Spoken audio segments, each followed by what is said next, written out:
Shreya, you are Shreya. चलिए श्रेया अपने बारे में बताइए. Introduce. My name is Shreya Sharma. I'm 28 years old. I'm from Jammu. I have done my schooling here, and after that I went for my undergraduation at St. Xavier's Calcutta, post which I studied at JMU for my masters, and I worked for research, and currently I'm working at Invest India. Working as? At Invest India. Investing. Your father is in the government service, Yes, sir. and he is at a very senior position, Yes. MD of Procurement Corporation. What has he told you about working in the government sector? He's told me that we are supposed to have a lot of patience, and keep our ethics in the right place, and in the long run that it's a very Have you important. imbibed some patience from him? I've tried to have another life. And being a female, you must be familiar with the problems and challenges facing the women folk, Yes, sir. not only in India, generally, Yes, sir. but in J&K in particular. I've actually studied female labor force within India, and from my understanding, academic and otherwise, I've realized that the financial inclusion and empowerment of the female workforce in India, and especially in J&K, is something that is lacking quite a bit. In fact, the dependence of female workforce on their husbands and their fathers and their other male members of the family decides a lot for the outcome of these women workers. Apart from that, I think there is a lot of security issues that are concerned where women come to work for night shifts or overtime. There are concerns over the safety of women at places like work factories or even healthcare providers that are being sometimes attacked during their service. So that's obviously one of the other issues. Sexual harassment, of course, becomes a major issue for women workers as well. And hotels? I think so. There's also the question of gender equity. Women, it's realized that when they end up earning more than their male counterparts in a marriage or within a family, tend to be seen from a negative outlook. That becomes a very strong point of even cases leading up to divorce because of it. That's become one of the major issues and has been touted as one of the concerns for the high divorce rates in the country. Having said that, don't you also think that some of the recent changes that have come about in the law relating to women, Yes, you sir. know, this Sexual Abuse Act, this act, that act, Domestic Violence Act, don't you think that the clock is turning against the male gender far too much? And there are cases of harassment of the male also now. Of course. When it comes to sexual harassment, I don't think gender is the question that comes to mind. Harasser could be of any gender, and similarly a victim. It's not only sexual harassment, it's general harassment. General harassment as well, so. I think harassment also comes from a position of power and authority, irrespective of the gender of the person. They could have sway or power over a subordinate in a way that would lead up to cases of harassment. Given that as a theoretical concept, I do think that within India and especially in J&K, there is the question of higher numbers of harassment cases coming from a male dominant to a female victim. So we should not consider that the legal position taken by the government of India and J&K is against males, as opposed to looking at it from the idea of empowerment of women victims in these cases. Is there any judgment of Supreme Court of India regarding where the guideline has been given? The sexual harassment on the workplaces. What is that judgment? What is its name? What is guidelines? The Vishakha guidelines are talked about, and that led up to the POSH regulations for prevention of sexual harassment in the workplaces. These are the guidelines that are being rolled out. POSH trainings are being conducted not only in central government offices but also private institutes and places. Our own office has regular POSH trainings happening from time to time. I think that is sufficient for taking care of this prevention of So it's definitely a step in the right direction. That's it. Yes. Guidelines given by the Supreme Court, or those are strictly being implemented also So by the everybody. You're a research associate. I have What kind of research? Labor economics was my specialization during my masters. So most of my research at the beginning of my work was around the female labor force and especially the informality of the economy currently. From there, I worked on a lot of the policy research work, as you can see during my work at the CMGGA program.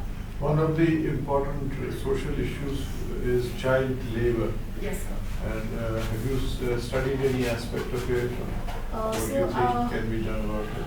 I haven't specifically studied it as part of my academic training, but I did work. I actually interned at the Ministry of Labour and Employment, and child labour was one of the sections where I was working during this internship.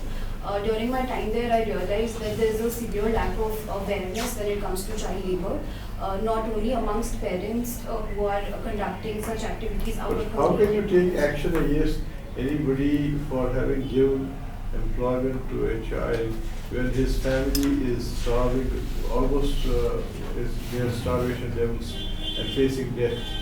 So how will you deal with such a case?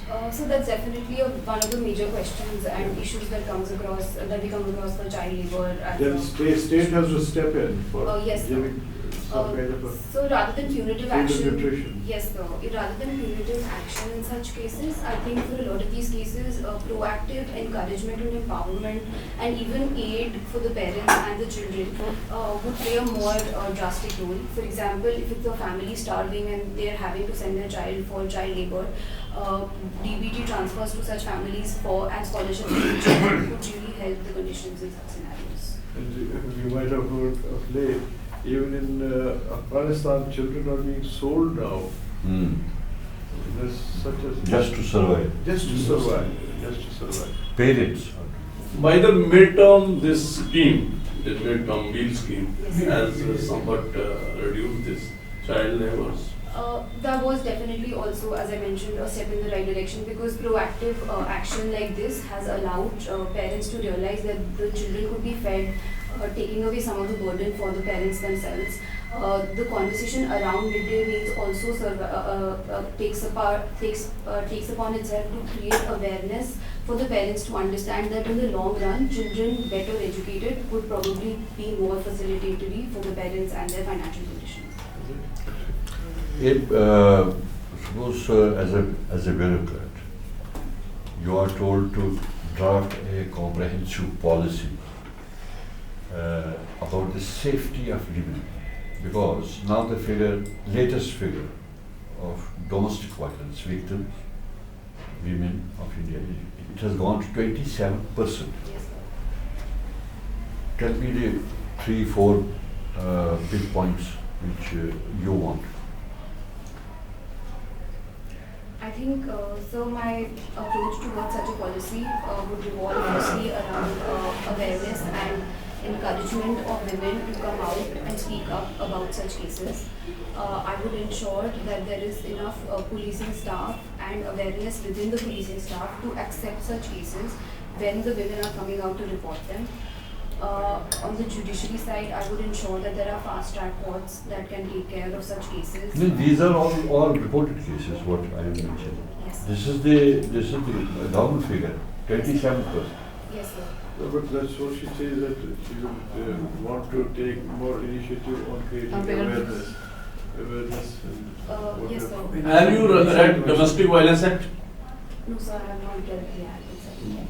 Whether it is just sufficient this legislation for taking care of prevention of this domestic violence?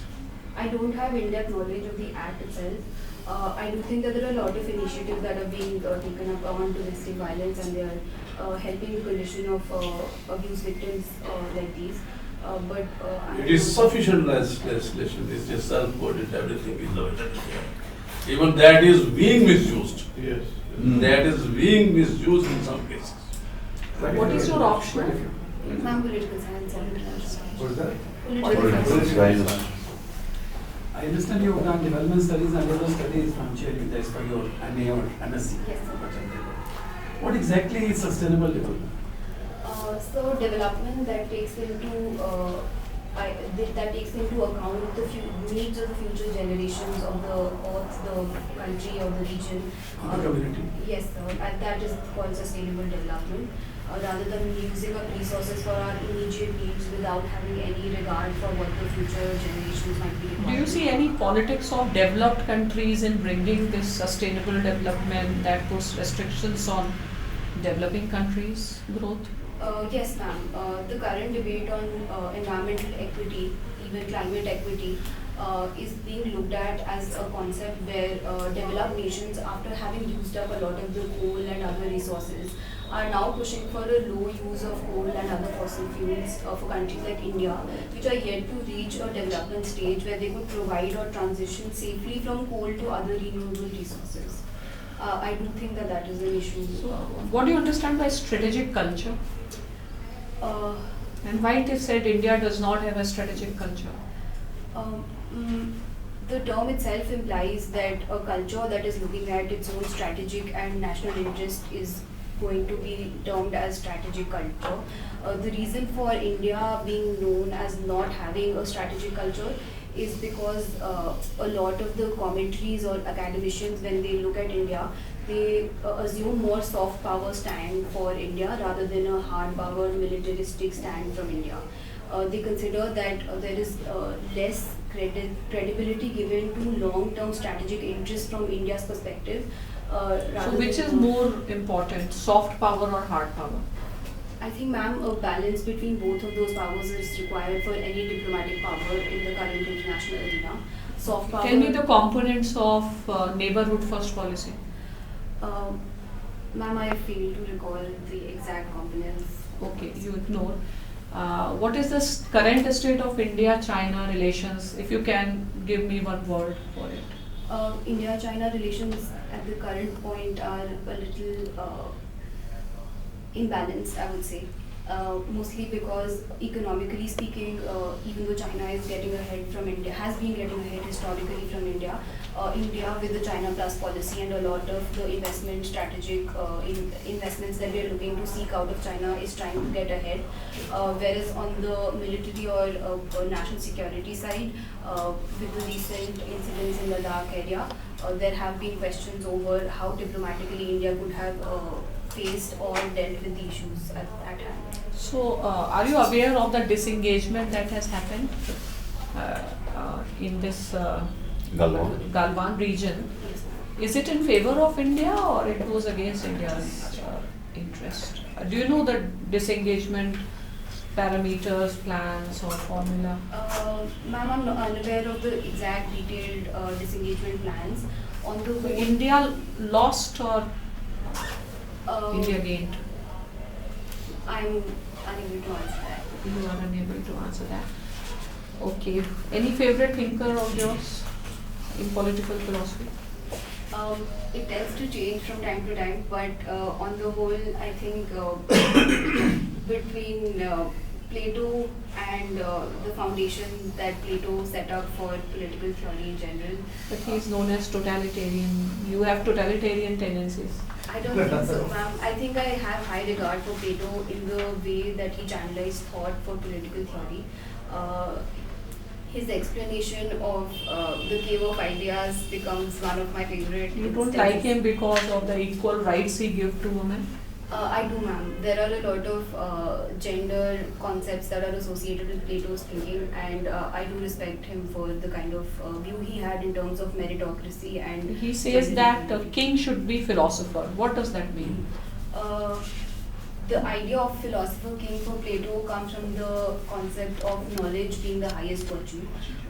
For Plato, anybody who is coming to power should be coming from a place of knowledge and information.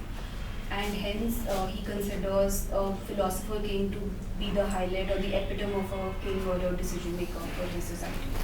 Any philosopher king from India?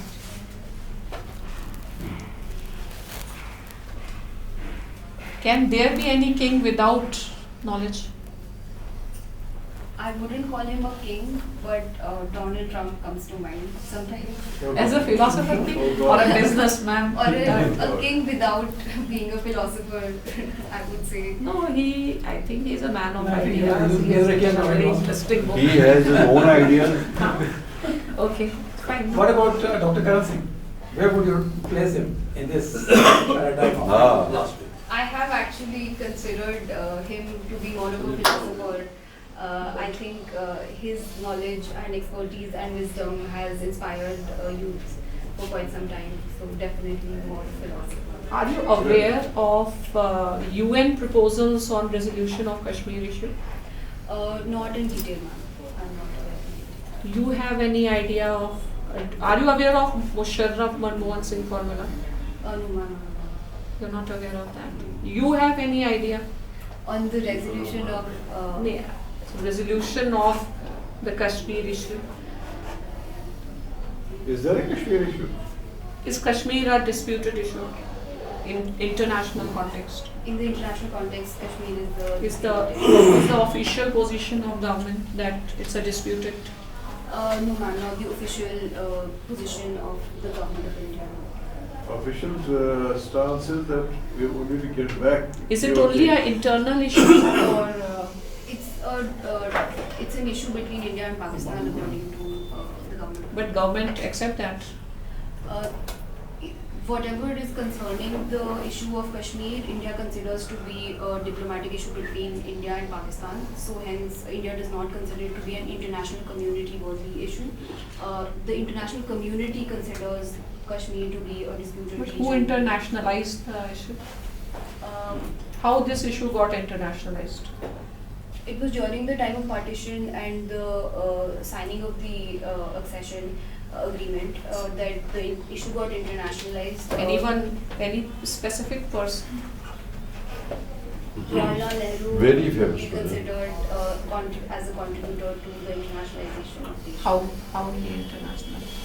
I think there was a lack of clarity on the stance that could be taken up. He wanted to get Pakistan. Who involved? Top as the aggressor. Yes, sir. Jawaharlal Nehru involved. So once you involve the UN, it becomes internationalized. Yes. You know a lot about this, but I think that you don't know any idea about this. इसमें पढ़ना जरूरी पूछेंगे.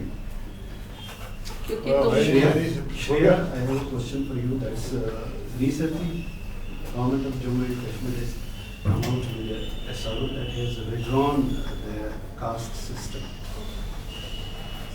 Some new castes have been added and they have been given a reservation for this Jammu employment. What is it all about?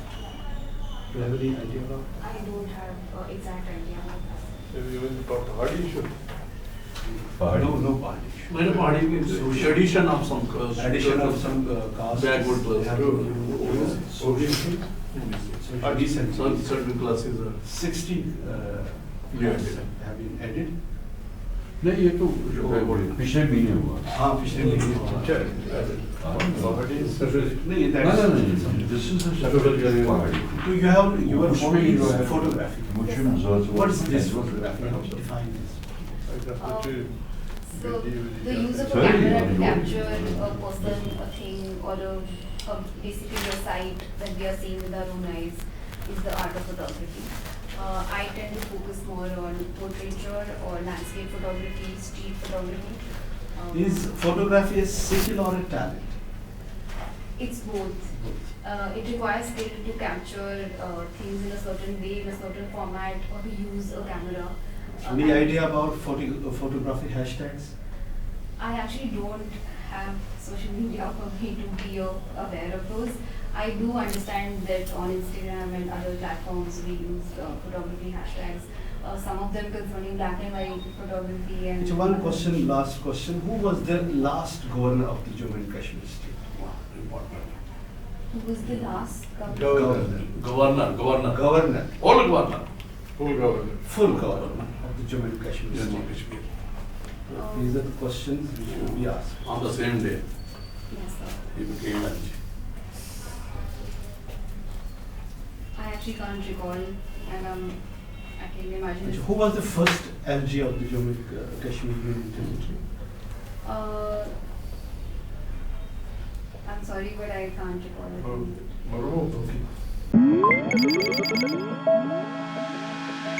Okay.